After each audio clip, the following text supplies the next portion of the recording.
When my flight was canceled that night, I thought it was just another inconvenience in a long week of business travel. It was past midnight when I finally managed to get a different flight home. By the time I reached my driveway, the sky was dark and silent, and my watch showed 3 a.m. I was exhausted, dragging my suitcase behind me, longing only for my bed and the comfort of my home.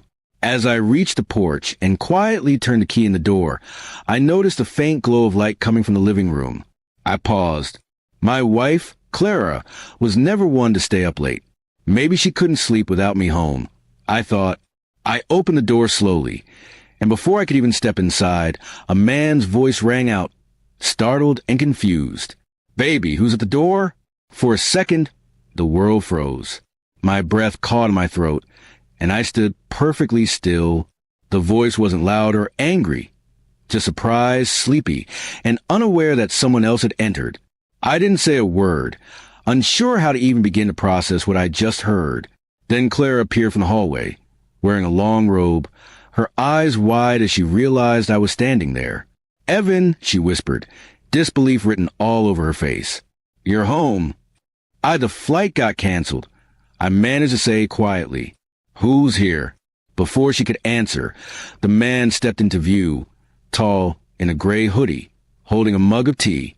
But as soon as he saw me, he froze, his expression turning from relaxed to nervous.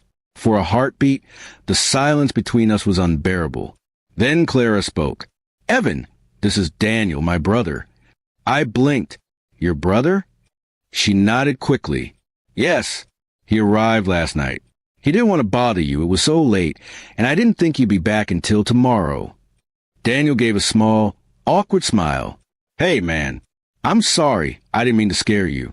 Clara told me you were out of town. I was just crashing here for the night."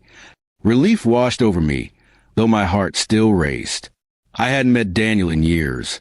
He had moved abroad, and contact had been minimal since their parents passed away. I exhaled deeply, feeling slightly foolish for jumping to the worst conclusion. Clara guided me to sit, offering tea, while Daniel returned to the guest room to give us space. For a while, neither of us spoke. The clock ticked softly, and outside, the rain began to fall. Then Clara sighed. "You thought something else, didn't you?" she asked gently. I hesitated. For a moment, yes. I didn't expect anyone to be here, and the way he spoke. She smiled faintly, but there was sadness in her eyes. "I should have told you he was coming. I just didn't want to interrupt your work. You always look so tired when you travel." Her words stung, not because they were harsh, but because they were true.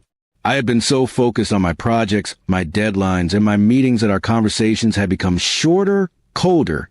I couldn't remember the last time I'd asked about her day without checking my phone. "I'm sorry," I said softly. "I've been so busy trying to make life better for us that I forgot to actually be here for us." Clara reached for my hand, her touch warm and forgiving. "I know you've been working hard, but sometimes I just wish you'd see how much I miss you, even when everything seems fine." We sat there for a long while, talking quietly about the small things we'd both ignored, the moments we let pass without appreciation.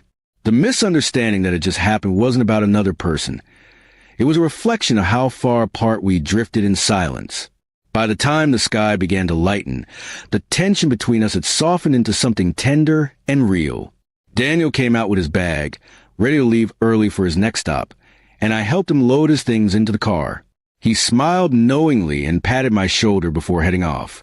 When I walked back inside, Clara was standing by the window, watching the dawn. I walked over, wrapping my arms around her.